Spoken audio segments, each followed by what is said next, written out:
9 Unlikely Tales by Nesbit. The Blue Mountain. Tony was young Tony, and old Tony was his grandfather. This story is about young Tony, and no human being believes a word of it, unless young Tony does. Tony was born in the town of Antioch. This is not the same Antioch that you read about in history, but quite a different place.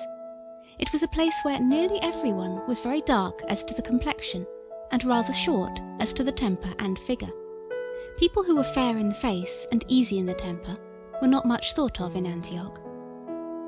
When Tony's mother saw that her baby was as fair as a daffodil and as good as gold and laughed all day, she said, oh dear, I suppose he takes after his grandfather. He is not in the least like my family." And the matter annoyed her so much that she died. Then there was only old Tony left to look after young Tony, because his father had been killed in the wars only a few weeks before.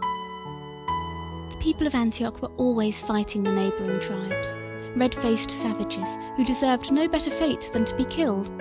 Only, of course, sometimes a few Antiochians had to be killed too, because that is part of the game, and if there were no danger there would be no glory, would there? Little Tony's hair remained yellow, and his habit of laughing grew with his years, and he learned his lessons and he learned his play. He was excellent company, and if it had not been for the yellowness of his hair and the gentleness of his nature, he would have been quite popular among his schoolmates. His grandfather called him gentle, but the people of Antioch called him lazy, for they, as I said, were very black and generally angry. They scurried up and down in their rocky little city, and always they seemed to be driven by most urgent affairs, hurrying to keep important appointments. They ran about all day long attending to their business, and hardly stopping even for their dinner or their tea, and no one ever saw any of them asleep. "Why is it, grandfather?" young Tony asked one day. "What is it all about? Why do they never sit down quietly like you and me?" "It is the great heart of the nation, my boy," said old Tony. "It cannot be still. It is in the breed, you know. They can't help it. They are all alike too, except you and me. Why, bless your heart, look at the king. He is more in a hurry than all the rest, and more noble and active, bless him." The old man ended his speech in quite a different voice from the one he had begun with. This was because he suddenly caught the glitter of the king's crown as the monarch popped around the corner. The king of Antioch was always in a hurry, always running somewhere or other. Consequently, he was seldom on his throne, and his loyal subjects had to look out very sharply, for he was always sure to be where they least expected him. You may think that they could have got over this little difficulty by always looking for the king where they least expected him, but if you try this simple experiment for yourself with your governess or tutor, or even your nurse, I think you will find that it is not so easy as it looks. "Ha!" said the king, standing in the doorway and laughing cheerfully. "Talking treason, eh? Well, you know what the punishment for that is. Pinching with black pincers, you know, till you don't feel the pinching any more." "Aha! Your Majesty always has such a pleasant way with you," said old Tony politely, and young Tony decided that when he grew up he would try not to have any pleasant ways at all. The king rustled quickly round the little house and looked at everything: dresser, chairs, plates and pots. He was sorry that there was nothing that he could find fault with, so he said, "Beware of luxury," and hurried off to make his presence felt in some other humble home. There was no pride about King Anthony the 23rd. He just dropped in without an invitation and took his subjects as he found them. "King Anthony the 23rd is the noblest of monarchs," said old Tony, as he and his grandson sat down to their plain supper. "It's all right, grandfather, he has quite gone, he's not listening, for a wonder," said young Tony. Meantime, the king was hurrying in and out and up and down the crowded streets of his city, picking up little bits of information and making his subjects feel that his kingship was not a mere matter of form, but that he was really interested in the most humble life among his people. It was a strange town, all uphill and downhill, with steep rocks and precipices all mixed up with the public streets. The people, for all their busy habits, had no trade, or rather they did not manufacture anything. They built houses and brought up their families. They wrapped their children up very snugly and carried them about at an earlier age than we consider safe, and they milked their cows, which were large and green and had wings, and they drank the milk, and they gathered the fruit of the trees that gathered on the plain below the town, and they got on very well indeed. There was only one drawback to life in Antioch, and that was its uncertainty. At any moment an earthquake might occur, then down would go half the town, and the busy citizens had it all to build again. They soon did it, for they were nothing if not industrious. A much more awful thing was the storm of hot rain that now and then fell on the town, a blighting rain that killed all it touched. This was more dreaded than even the earthquakes, but fortunately it very seldom happened. Old Tony was beadle and sexton and keeper of the town records, and very nicely he kept them too. There was not a speck of dirt on one of them. He used to spend hours and hours polishing the records, and he scoured the tombstones till they shone again, and he had most of the inscriptions by heart. After an earthquake, he was always most careful to put the tombstones back in their proper places, and one day, when he was doing this, he came on a stone he did not remember to have seen before. He called to young Tony, who had had a board school education, to see if he could read the bits of words that were carved upon it. "It seems like a foreign language," said he. "I can't make it out," said young Tony. "It is not carved, it is in the stone somehow. Looks as though it were coming through from the other side." He turned the stone over, and there, on the other side, was an inscription which both of them had read 100 times. "Here lies Henry Birkbeck, magician to the Institute. However humble he seems to you, his last foretelling is going to come true. P.S. You see if it doesn't." "Dear me," said old Tony. "Poor old Henry Birkbeck, it seems like yesterday. Yes, he was very respectable, but only in a small way of business. A magician he was by trade, but no one thought much of him, except perhaps the king, and he never gave him a lift. He used to do things with eggs and a hat. He broke the eggs as often as not, and the goldfish and handkerchief he hardly ever brought off." Old Tony began to lay down the tombstone, but young Tony held it up with one hand and tried to scrape the back of it with the other. "There's something here," he said. "Let's set it upright instead of laying it down, and I will scrub it and see what the letters are. Poor old Mr. Birkbeck. I wonder what his last foretelling was. Was he good at prophesying, grandfather?" "Not a bit," said the sexton, and to do him justice he almost gave it up in his later years. You see, people laughed at him so, because the things that he foretold never happened. Towards the end he grew very feeble, hardly prophesied a single prophecy from one year's end to another. Sometimes he would say, "I should not wonder if it rained before Sunday." But then he never wondered at anything. He was a calm old man, was poor Henry. It took a good deal to astonish him. Young Tony tried to interest his boy friends in the back of poor old Henry Birkbeck's tombstone, but nobody cared. They were all in too much of a hurry to care for an occupation so slow as cleaning tombstones, but Tony worked away perseveringly. He cleaned it with soap, and he cleaned it with soda, with brick dust and vinegar, with rotten stone and wash leather, with patience and elbow grease, and the last two, as you know, will clean almost anything.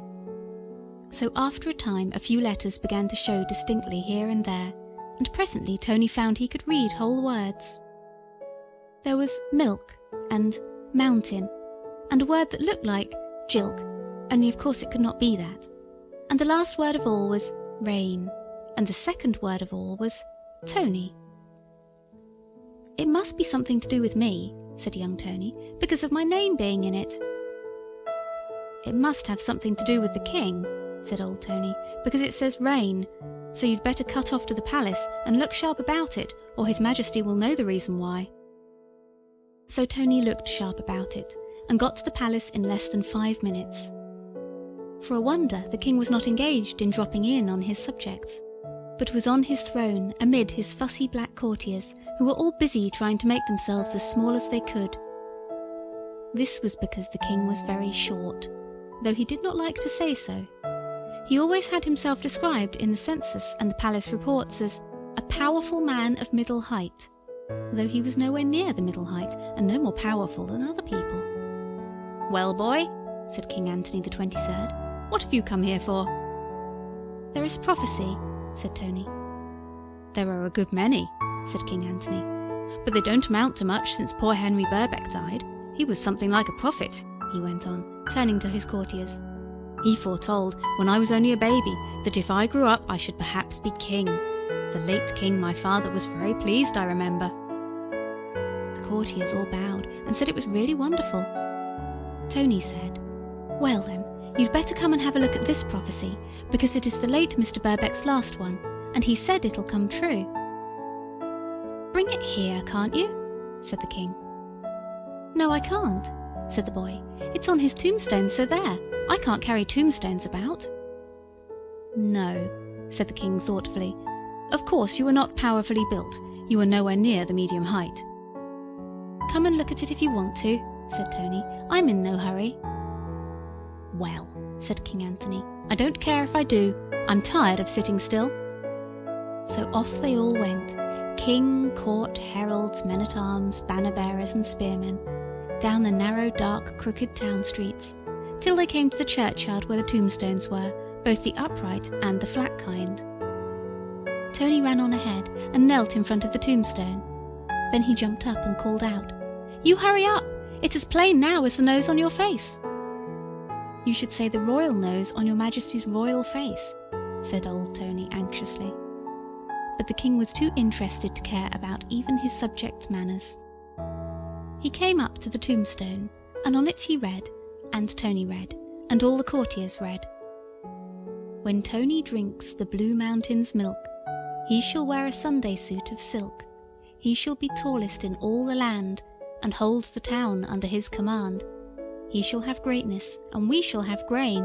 Soon may it happen, and long may he reign. Hurrah! H.T. Birkbeck."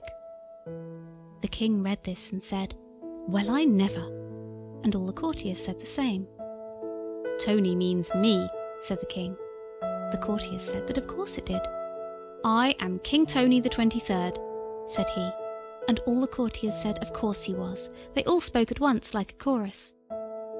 "I was christened Anthony, of course," his restless majesty went on, fidgeting with his gold collar.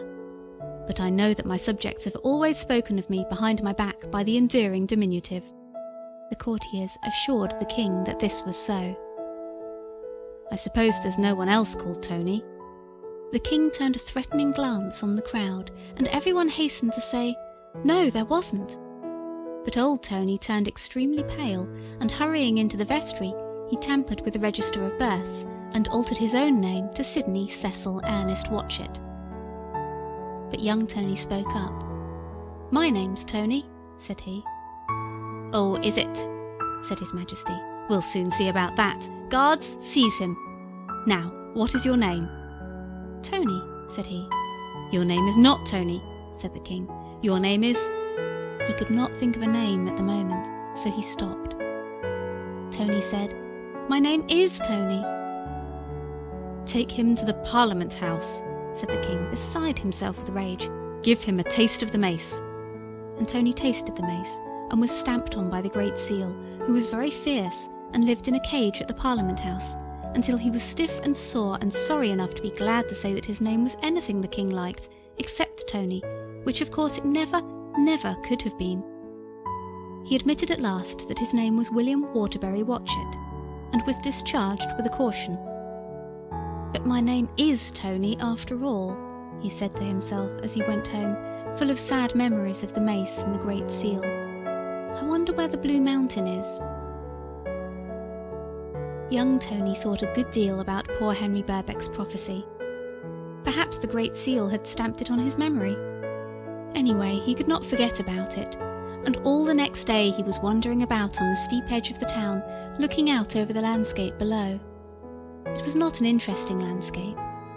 All round the brown hill where the town was lay the vast forests of green trees, something like bamboos, whose fruit the people ate, and beyond that one could see the beginnings of a still larger forest, where none of the people of Antioch had ever dared to go, the forest whose leaves were 100 times as big as the king himself, and the trunks of the trees as big as whole countries.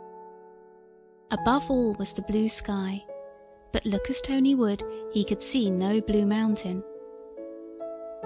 Then suddenly he saw the largest forest shake and shiver, its enormous leaves swaying this way and that. "It must be an earthquake," said Tony, trembling, but he did not run away, and his valour was rewarded as valour deserves to be. The next moment the vast branches of the enormous forest parted, and a giant figure came out into the forest of bamboo-like trees. It was a figure more gigantic than Tony had ever imagined possible. It had long yellow hair. In its hand it carried a great white bowl, big enough to float a navy in. If such an expression did not sound rather silly, I should say that this figure gave Tony the idea of a little girl giant. It sat down among the bamboo forest, crushing millions of trees as it sat. With a spoon twice the length of the king's banqueting hall, it began to eat out of the tremendous basin. Tony saw great lumps, like blocks of soft marble, balanced on the vast spoon, and he knew that the giant little girl was eating giant bread and milk. And she wore a giant frock, and the frock was blue. Then Tony understood. This was the Blue Mountain, and in that big, big sea of a basin there was milk, the Blue Mountain's milk. Tony stood still for a moment, then turned and ran as hard as he could straight into the royal presence. To be more exact, he ran into the royal waistcoat, for the king, in a hurry as usual, was coming out of his palace gates with a rush. The king was extremely annoyed. He refused to listen to a word Tony had to say until Parliament had been called together and had passed a bill strengthening the enactments against cheek. Then he allowed Tony to tell his tale. And when the tale was told, everyone ran to the battlements of the town to look. There was no Blue Mountain to be seen. Then His Majesty told Tony what he thought of him, and it was not pleasant hearing. "I am not a liar," said Tony. "I'm very sorry I told you anything about it. I might jolly well have gone and got it for myself. My name is William Waterbury Watchet." He stopped in confusion. "I should think it was," said the king. "If there is any mountain, which I don't for a moment believe, you had better go and fetch me some of the milk. Not that I think there is any. Out of the mountain's basin, which I cannot believe exists outside of your imagination. If you bring it to this address, you will be suitably rewarded." "All right," said Tony. "Shall I fetch it in a jug, or will they lend me a can?" "I will lend you my mug," said the king, "and mind you bring it back full." So Tony took the mug. It had, "For a good little king, a present from Antwerp," on it. And he kissed his grandfather and started off on his long, perilous journey. "I suppose he will give me a reward if I get it," he thought, "and if not, well, it's an adventure anyway." He passed through the crowded streets, where everyone was rushing about in the usual frantic haste, and out at the town gates, and down the road into the forest. The trunks of the trees towered tall and straight above, and a subdued green light shone all about him. The ground was very broken and uneven, and often Tony had to go a long way round to avoid some great rock or chasm. But he travelled fast, for he was a quick walker, and he did not miss the way once, although, of course, it was a quite strange country to him. There had been evening classes at his school to teach the boys the art of finding their way in strange places, and Tony had attended all the lectures and taken notice as well as notes. And now he was able to practice what he had learned, and he was glad he had not wasted his time in drawing pictures of the masters, or playing nibs with the boys next to him, and throwing ink pellets at more studious boys. But the journey was longer than he expected, and the mug was rather in his way. He was very much afraid of breaking that mug. It is an awkward thing to break a mug with "A present for a good king" on it. It is so difficult to replace. There are very few of those mugs made nowadays. There is little or no demand for them. But at last the green light of the forest began to grow brighter, and Tony saw that he was approaching a sort of clearing among the trees, so he put his best foot foremost, without stopping to think which was his worst foot, always a mistake when you are tired and footsore. And now he came out from under the tall branches, and saw a round open space in the forest where millions of fallen trees lay on the ground. And he knew that this was the spot where the mountain had sat down to eat its unimaginable enormous breakfast. But there was no mountain to be seen, and Tony knew that he could do nothing but sit down and wait, in the hope that the Blue Mountain would come next morning to eat its breakfast in the same place. So he looked about for a place to rest safely in, and presently found just what he wanted, a little cave, whose walls and roof were of dried earth, and there he stayed all that day and night, eating the fruit of the fallen trees. And next morning there was a rustling and a swaying of the trees, and the Blue Mountain came striding over the tall treetops, bending down the forest as she came, on colossal black legs and massive shoes with monstrous ankle straps. Each shoe was big enough to have crushed 100 Tonys at one step. So he hid in his cave, and presently knew by the shaking of the ground, like an earthquake, that the mountain had sat down. Then he came out. He was too near to see the mountain properly, but he saw a great blue fold of giant frock near him, and far above him towered the blue heights of the giant little girl's knees. On the summit of these shone a vast white round, the great bread and milk basin. Tony started to climb the blue fold. It was stiff, starched, with giant starch, I suppose, and it bore his weight easily. But it was a long climb, and he drew a deep breath of thankfulness when he reached the broad tableland of the giant little girl's knees. And now the smooth china roundness of the big basin was before him. He tried its polished surface again and again, and always fell back baffled. Then he saw that he might climb up the sleeve of the gigantic arm whose hand held the basin. With his heart in his mouth, he began the ascent, slowly and carefully, holding the precious mug closely to his breast.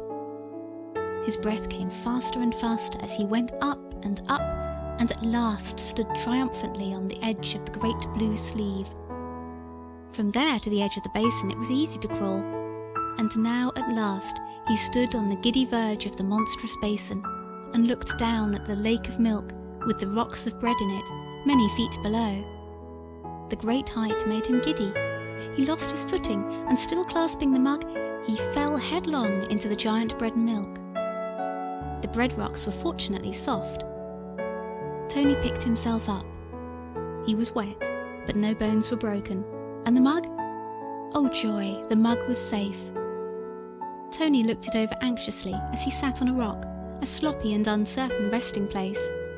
There was only one small crack near the handle, and Tony was almost sure that that had been there before.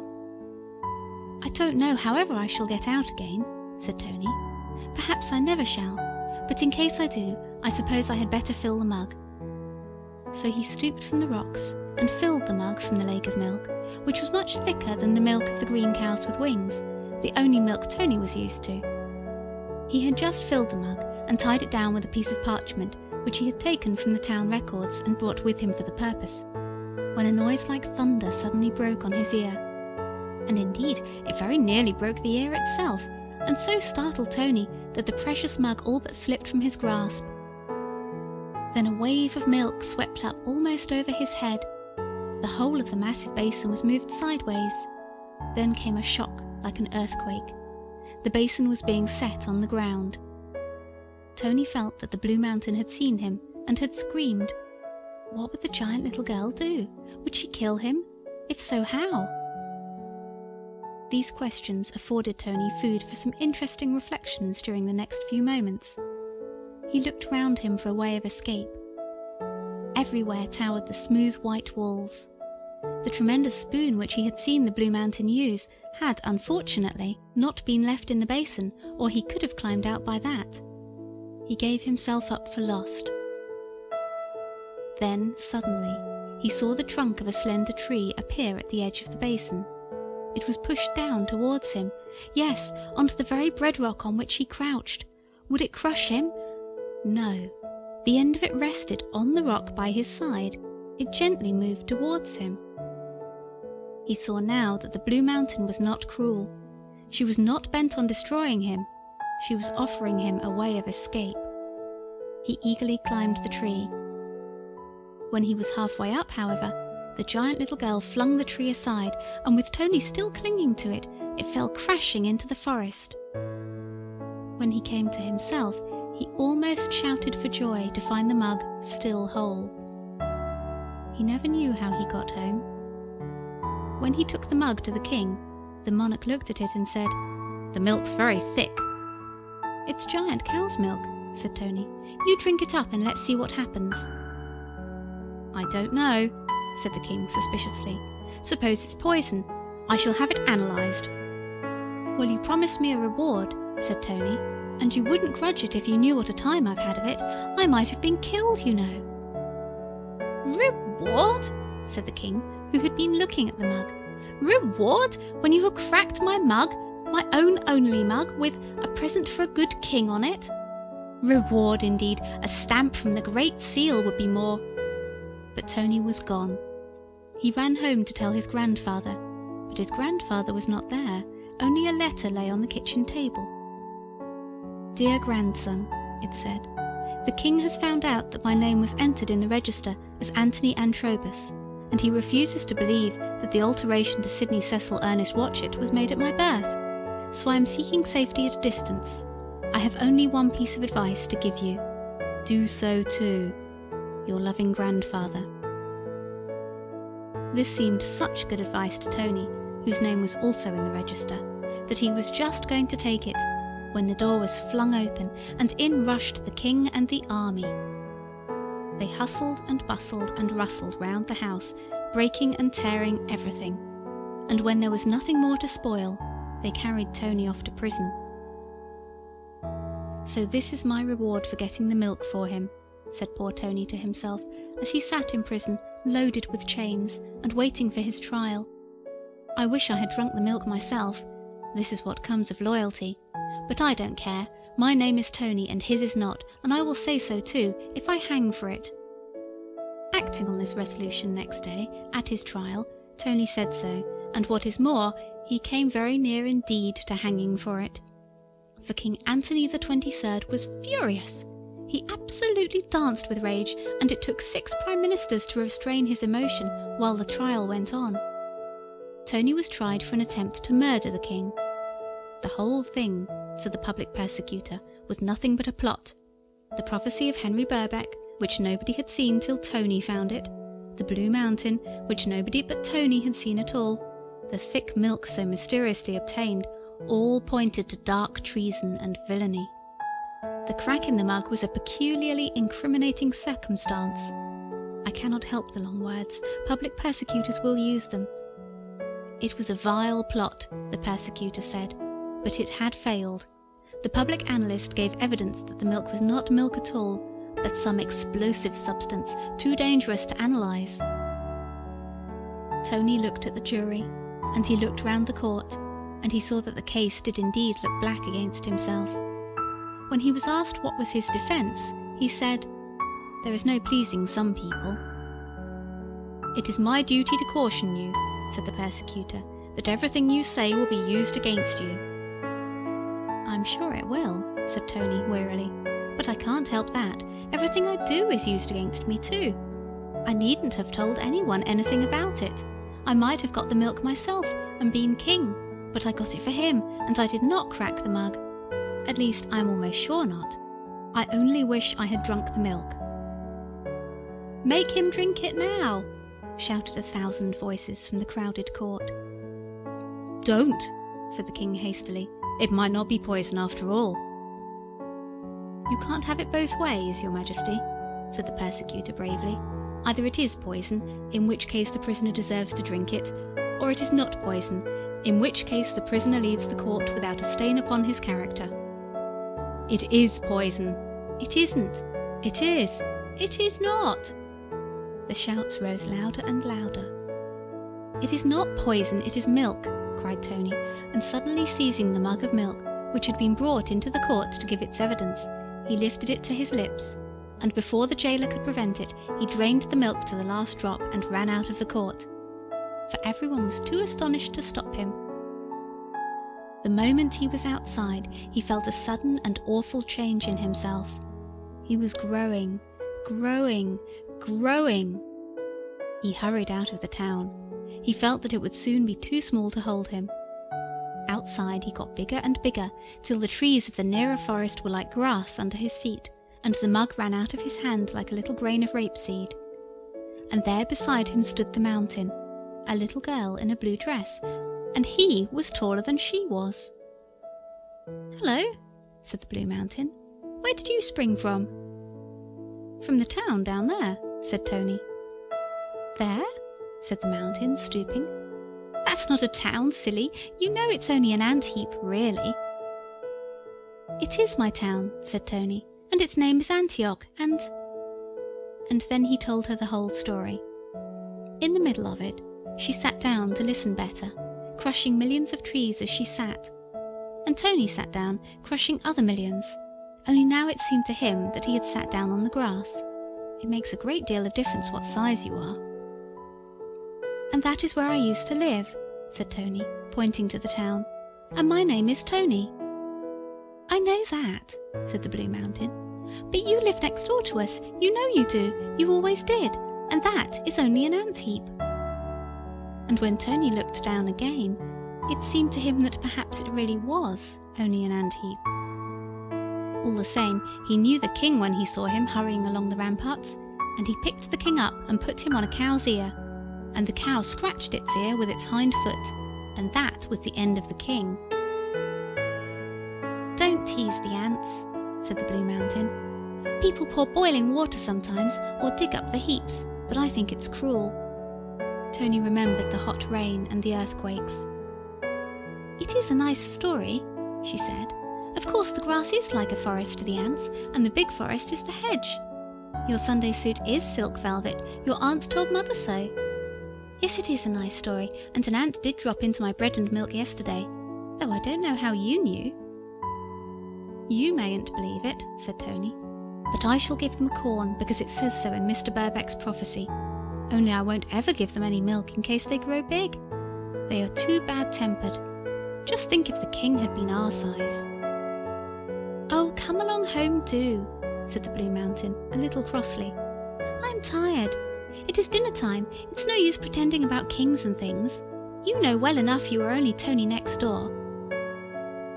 And whatever he may have been before, it is quite certain that since then he has been Tony next door and nothing else whatever. End of The Blue Mountain.